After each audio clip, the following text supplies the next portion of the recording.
Prefácio interessantíssimo, de Mário de Andrade, gravado por Raquel Moraes em abril de 2021.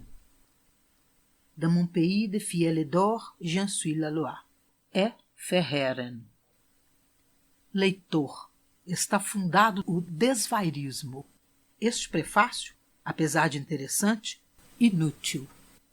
Alguns dados, nem todos, sem conclusões. Para quem me aceita, são inúteis ambos. Os curiosos terão prazer em descobrir minhas conclusões, confrontando obra e dados. Para quem me rejeita, trabalho perdido a explicar o que antes de ler já não aceitou. Quando sinto a impulsão lírica, escrevo sem pensar tudo o que meu inconsciente me grita. Penso depois, não só para corrigir, como para justificar o que escrevi. Daí a razão deste prefácio interessantíssimo. Aliás, muito difícil nesta prosa saber onde termina a blague, onde principia a seriedade. Nem eu sei. E desculpe-me por estar tão atrasado dos movimentos artísticos atuais. Sou passadista, confesso. Ninguém pode se libertar de uma só vez das teorias avós que bebeu. E o autor deste livro seria hipócrita se pretendesse representar orientação moderna que ainda não compreende bem. Livro evidentemente impressionista. Ora, segundo modernos, erro grave o impressionismo. Os arquitetos fogem do gótico como da arte nova, filiando-se para além dos tempos históricos nos volumes elementares. Cubo, esfera, etc. Os pintores desdenham Delacroix como Whistler, para se apoiarem na calma construtiva de Rafael, de Ingres, do Greco. Na escultura, Rodin é ruim. Os imaginários africanos são bons. Os músicos desprezam Debussy, genuflexos diante da polifonia catedralesca de Palestrina e João Sebastião Bach. A poesia tende a despojar o homem de todos os seus aspectos contingentes e efêmeros para apanhar nele a humanidade. Sou passadista, confesso. Este Alcorão nada mais é que uma embrulhada de sonhos confusos e incoerentes. Não é inspiração provinda de Deus, mas criada pelo autor. Maomé não é profeta, é um homem que faz versos. Que se apresente com algum sinal revelador de seu destino, como os antigos profetas. Talvez digam de mim o que disseram do Criador de Alá. Diferença cabal entre nós dois. Maomé apresentava-se como profeta. Julguei mais conveniente apresentar-me como louco. Você já leu São João Evangelista? Walt Whitman? Mallarmé? Verhaeren? Perto de 10 anos metrifiquei, rimei. Exemplo? Artista. O meu desejo é ser pintor, Leonardo, cujo ideal em piedades se acrisola, fazendo abrir-se ao mundo a ampla corola do sonho ilustre que em meu peito guardo. Meu anseio é, trazendo ao fundo pardo da vida a cor da veneziana escola, dar tons de rosa e de ouro por esmola, e quando houver, de penédia ou cardo. Quando encontrar o manancial das tintas e os pincéis exaltados com que pintas, Veronese, teus quadros e teus frisos, irei morar onde as desgraças moram, e viverei de colorir sorrisos nos lábios dos que imprecam ou que choram. Os senhores Laurindo de Brito, Martins Fontes, Paulo Setúbal, embora não tenham evidentemente a envergadura de Vicente de Carvalho ou de Francisca Júlia, publicam seus versos. E fazem muito bem. Podia, como eles, publicar meus versos metrificados. Não sou futurista, de Marinette. Disse e repito, tenho pontos de contato com o futurismo. Oswald de Andrade, chamando-me de futurista, errou. A culpa é minha. Sabia da existência do artigo e deixei que saísse. Tal foi o escândalo que desejei a morte do mundo. Era vaidoso, quis sair da obscuridade. Hoje tenho orgulho. Não me pesaria reentrar na obscuridade. Pensei que se discutiriam minhas ideias, que nem são minhas. Discutiram minhas intenções. Já agora não me calo. tanto ridicularizariam o meu silêncio como esta grita. Andarei a vida de braços no ar, como o indiferente de Watteau. Alguns leitores, ao lerem estas frases, poesia citada, não compreenderam logo. Creio mesmo que é impossível compreender inteiramente à primeira leitura pensamentos assim esquematizados, sem uma certa prática. Nem é nisso que um poeta pode queixar-se de seus leitores. No que estes se tornam condenáveis é em não pensar que um autor que assina não escreve asnidades pelo simples prazer de experimentar tinta, e que sob essa extravagância aparente havia um sentido, porventura interessantíssimo, que havia qualquer coisa por compreender. João Epstein. Há neste mundo um senhor chamado Zdzislas Milner. Entretanto, escreveu isto. O fato de uma obra se afastar de preceitos e regras aprendidas não dá a medida do seu valor. Perdoe-me dar algum valor a meu livro. Não há pai que, sendo pai, abandone o filho corcunda que se afoga para salvar o lindo herdeiro do vizinho. A ama de leite do conto foi uma grandíssima cabotina desnaturada. Todo escritor acredita na valia do que escreve. Se mostra, é por vaidade. Se não mostra, é por vaidade também. Não fujo do ridículo, tenho companheiros ilustres. O ridículo é muitas vezes subjetivo, independe do maior ou menor alvo de quem o sofre. Criamo-lo para vestir com ele quem fere nosso orgulho, ignorância, esterilidade. Um pouco de teoria? Acredito que o lirismo, nascido no subconsciente, acrisolado num pensamento claro ou confuso, cria frases que são versos inteiros, sem prejuízo de medir tantas sílabas, com acentuação determinada. Entroncamento é sueto para os condenados da prisão alexandrina. Há, porém, raro exemplo dele neste livro. O uso de cachimbo. A inspiração é fugaz, violenta. Qualquer empecilho a perturba e mesmo emudece. Arte, que somada a lirismo, dá poesia. Não consiste em prejudicar a doida carreira do estado lírico para avisá-lo das pedras e cercas de arame do caminho. Deixe que tropece, caia e se fira. Arte é mondar mais tarde o poema de repetições fastientas, de sentimentalidades românticas, de pormenores inúteis ou inexpressivos. Nota de pé de página. Lirismo mais arte é igual poesia. Fórmula de P. Dermé. Fim da nota de pé de página. Que a arte não seja, porém, limpar versos de exageros coloridos. Exagero, símbolo sempre novo da vida como do sonho. Por ele, vida e sonho se irmanam. E consciente não é defeito, mas meio legítimo de expressão. O vento senta no ombro das tuas velas. Shakespeare. Homero já escrevera que a terra mugia debaixo dos pés de homens e cavalos? Mas você deve saber que há milhões de exageros na obra dos mestres. Taine disse que o ideal de um artista consiste em apresentar mais que os próprios objetos, completa e claramente, qualquer característica essencial e saliente deles, por meio de alterações sistemáticas das relações naturais entre as suas partes, de modo a tornar essa característica mais visível e dominadora. O Sr. Luiz Carlos, porém, reconheço que tem o direito de citar o mesmo em defesa das suas colunas. Já raciocinou sobre o chamado belo horrível? É pena. O belo horrível é uma escapatória, criada pela dimensão da orelha de certos filósofos para justificar a atração exercida em todos os tempos pelo feio sobre os artistas.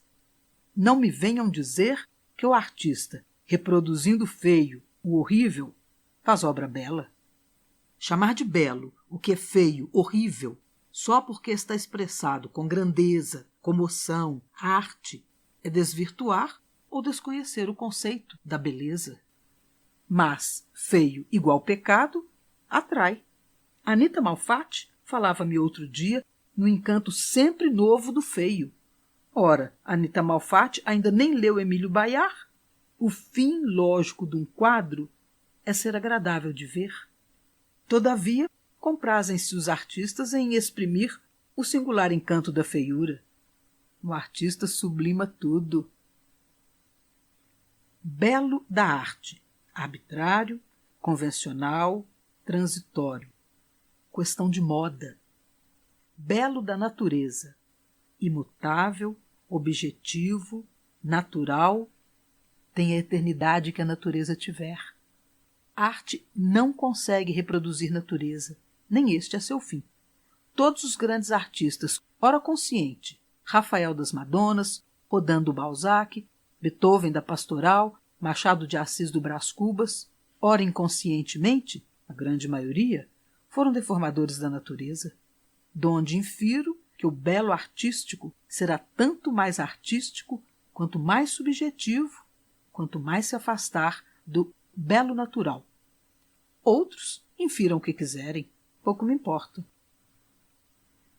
Nossos sentidos são frágeis, a percepção das coisas exteriores é fraca, prejudicada por mil véus provenientes das nossas taras físicas e morais, doenças, preconceitos, indisposições, antipatias, ignorâncias, hereditariedade, circunstâncias de tempo, de lugar, etc.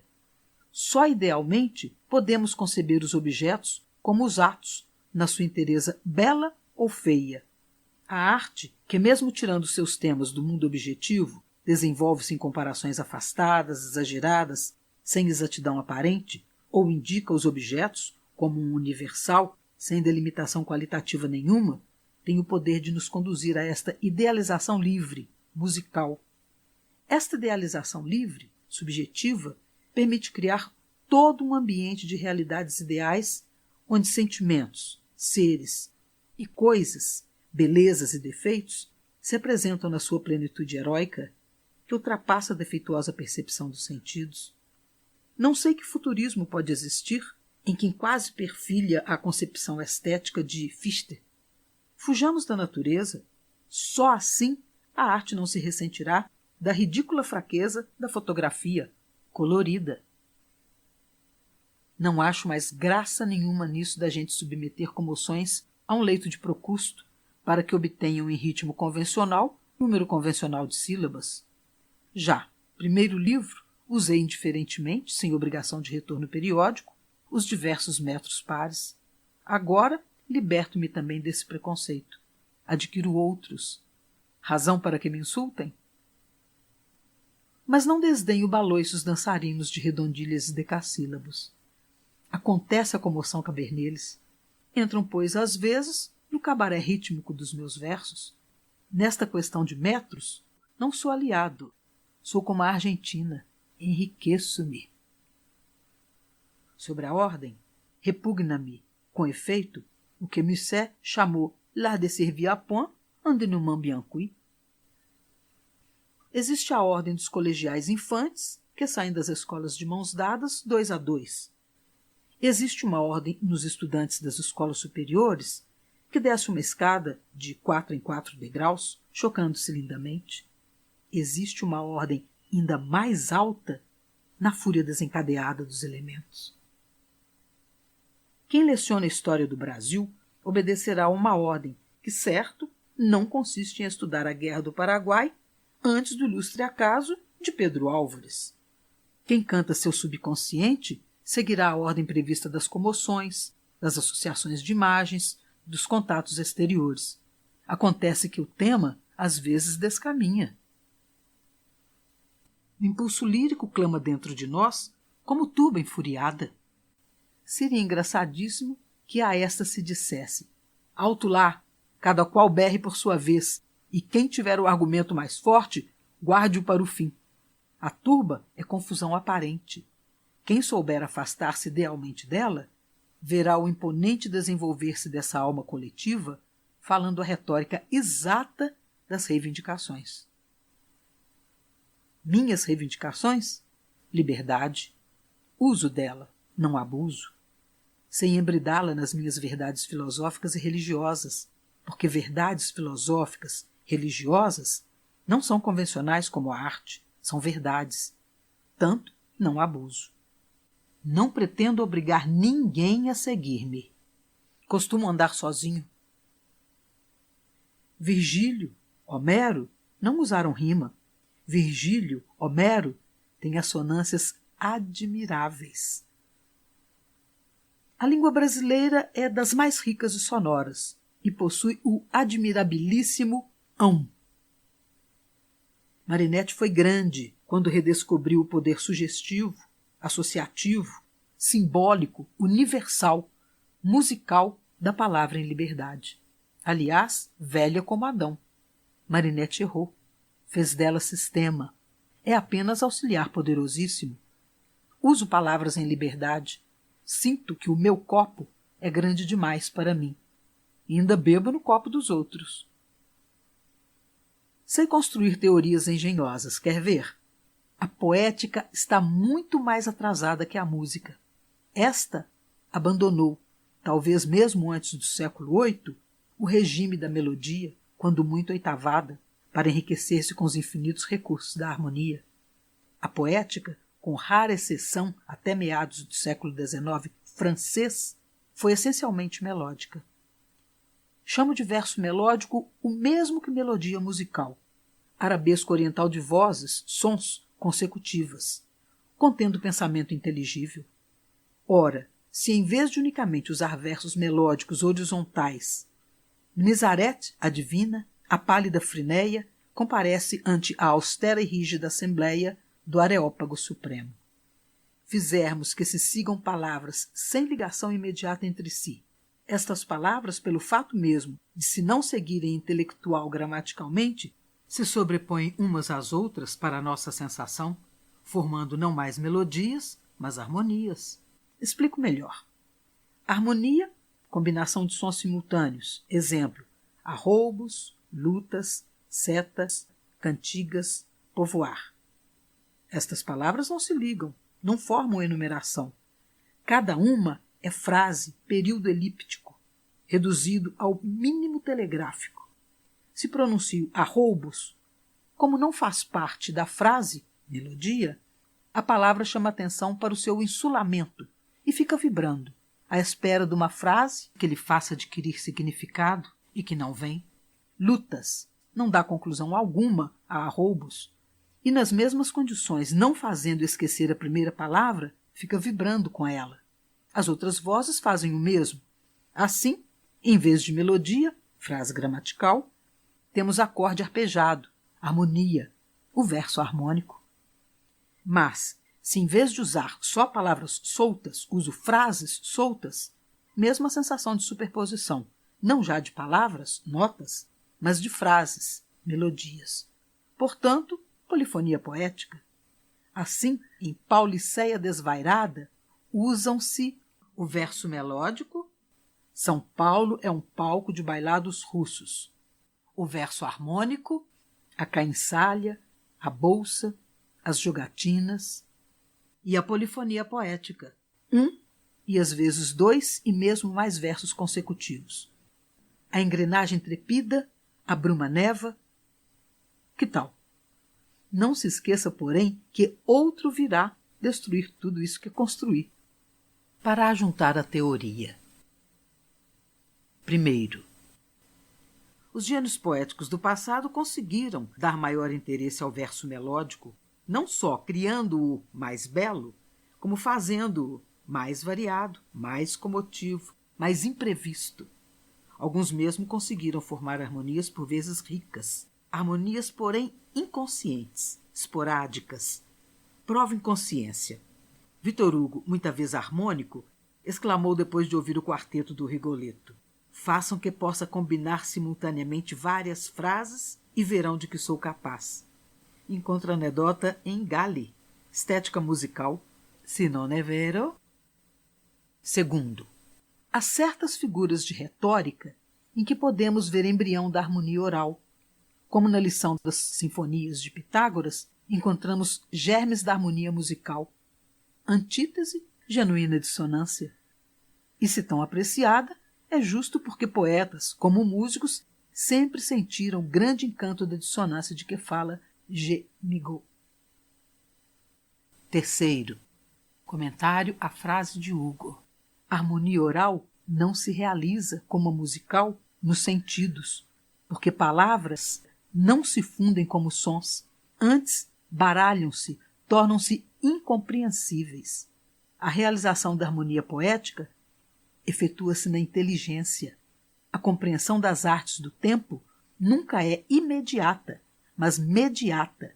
Na arte do tempo, coordenamos atos de memória consecutivos, que assimilamos num todo final. Este todo, resultante de estados de consciência sucessivos, dá a compreensão final, completa, da música, poesia, dança, terminada. Victor Hugo errou, querendo realizar objetivamente o que se realiza subjetivamente dentro de nós. Quarto, os psicólogos não admitirão a teoria. É responder-lhes com o Só Quem Ama, de Bilac, ou com os versos de Heine, de que Bilac tirou o Só Quem Ama. Entretanto, se você já teve por acaso na vida um acontecimento forte, imprevisto, já teve, naturalmente. Recorde-se do tumulto desordenado das muitas ideias que nesse momento lhe tumultuaram no cérebro. Essas ideias, reduzidas ao mínimo telegráfico da palavra, não se continuavam, porque não faziam parte de frase alguma, não tinham resposta, solução, continuidade. Vibravam, ressoavam, amontoavam-se, sobrepunham-se. Sem ligação, sem concordância aparente, embora nascidas do mesmo acontecimento, formavam, pela sucessão rapidíssima, verdadeira simultaneidade, verdadeiras harmonias, acompanhando a melodia enérgica e larga do acontecimento. Quinto, Bilac, tarde, é muitas vezes tentativa de harmonia poética. Daí, em parte ao menos, o estilo novo do livro. Descobriu, para a língua brasileira, a harmonia poética, antes dele empregada raramente, Gonçalves Dias, genialmente, na cena de luta e Juca Pirama. O defeito de Bilac foi não metodizar o invento, tirar dele todas as consequências. Explica-se historicamente seu defeito. Tarde é um apogeu. As decadências não vêm depois dos apogeus. O apogeu já é decadência, porque, sendo estagnação, não pode conter em si um progresso, uma evolução ascensional. Bilac representa uma fase destrutiva da poesia, porque toda perfeição em arte significa destruição. Imagina o seu susto, leitor, lendo isto. Não tenho tempo para explicar. Estude, se quiser. O nosso primitivismo representa uma nova fase construtiva. A nós compete esquematizar, metodizar as lições do passado. Volto ao poeta. Ele fez como os criadores do órgão medieval. Aceitou harmonias de quartas e de quintas, desprezando terceiras, sextas, todos os demais intervalos. O número das suas harmonias é muito restrito. Assim, o ar e o chão, a fauna e a flora, a erva e o pássaro, a pedra e o tronco, os ninhos e a era, a água e o réptil, a folha e o inseto, a flor e a fera, dá a impressão de uma longa, monótona série de quintas medievais, fastidiosa, excessiva, inútil, incapaz de sugestionar o ouvinte e dar-lhe a sensação do crepúsculo na mata. Nota de pé de página. Há 6 ou 8 meses expus esta teoria aos meus amigos. Recebo agora, dezembro, número 11 e 12, novembro, da revista Esprit Nouveau. Aliás, Esprit Nouveau, minhas andas neste prefácio interessantíssimo. Epstein, continuando o estudo, o fenômeno literário, observa o harmonismo moderno, a que denomina simultaneísmo. Acho-o interessante, mas diz que é utopia fisiológica. Epstein no mesmo erro de Hugo. Fim da nota de pé de página. Lirismo, estado afetivo sublime, vizinho da sublime loucura. Preocupação de métrica e de rima prejudica a naturalidade livre do lirismo objetivado. Por isso, poetas sinceros confessam nunca ter escrito seus melhores versos. Rostand, por exemplo, e entre nós, mais ou menos, o Sr. Amadeu Amaral. tenho a felicidade de escrever meus melhores versos. Melhor do que isso não posso fazer. Ribot disse a algures que a inspiração é telegrama cifrado, transmitido pela atividade inconsciente à atividade consciente que eu traduzo. Essa atividade consciente pode ser repartida entre poeta e leitor. Assim, aquele que não escorcha e esmiuça friamente o momento lírico e bondosamente concede ao leitor a glória de colaborar nos poemas. A linguagem admite a forma dubitativa que o mármore não admite. Renan. Entre o artista plástico e o músico está o poeta, que se avizinha do artista plástico com a sua produção consciente, enquanto atinge as possibilidades do músico no fundo obscuro do inconsciente. De Wagner. Você está reparando de que maneira costuma andar sozinho. Dom Lirismo, ao desembarcar do Eldorado do inconsciente no cais da terra do consciente, é inspecionado pela visita médica, a inteligência, que o alimpa dos macaquinhos e de toda e qualquer doença que possa espalhar confusão, obscuridade na terrinha progressista. Dom Lirismo sofre mais uma visita alfandegária, descoberta por Freud, que a denominou censura. Sou contrabandista e contrário à lei da vacina obrigatória. Parece que sou todo instinto. Não é verdade. Há no meu livro, e não me desagrada, tendência pronunciadamente intelectualista. Que quer você? Consigo passar minhas sedas sem pagar direitos. Mas é psicologicamente impossível livrar-me das injeções e dos tônicos. A gramática apareceu depois de organizadas as línguas. Acontece que meu inconsciente não sabe da existência de gramáticas, nem de línguas organizadas. E como Dom Lirismo é contrabandista, você perceberá com facilidade que se na minha poesia a gramática às vezes é desprezada, graves insultos não sofre neste prefácio interessantíssimo. Prefácio. Rojão do meu eu superior. Versos. Paisagem do meu eu profundo. Pronomes. Escrevo brasileiro. Se uso ortografia portuguesa, é porque, não alterando o resultado, dá-me uma ortografia. Escrever arte moderna não significa jamais, para mim, representar a vida atual no que tem de exterior. Automóveis, cinema, asfalto. Se estas palavras frequentam meu livro, não é porque pense com elas escrever moderno, mas porque, sendo meu livro moderno, elas têm nele sua razão de ser. Sei mais que pode ser moderno artista que se inspire na Grécia de Orfeu ou na Lusitânia de Num Álvares. Reconheço mais a existência de temas eternos, passíveis de afeiçoar pela modernidade, universo, pátria, amor e a presença dos ausentes, esgozo amargo de infelizes. Não quis também tentar primitivismo vesgo e insincero. Somos, na realidade, os primitivos de uma era nova. Esteticamente, fui buscar entre as hipóteses feitas por psicólogos, naturalistas e críticos sobre os primitivos das eras passadas, expressão mais humana e livre de arte. O passado é lição para se meditar, não para reproduzir. E tu que se costi, anima viva, parte-te da coteste que são morti. Por muitos anos procurei-me a mim mesmo. Achei. Agora, não me digam que ando à procura da originalidade, porque já descobri onde ela estava. Pertence-me, é minha.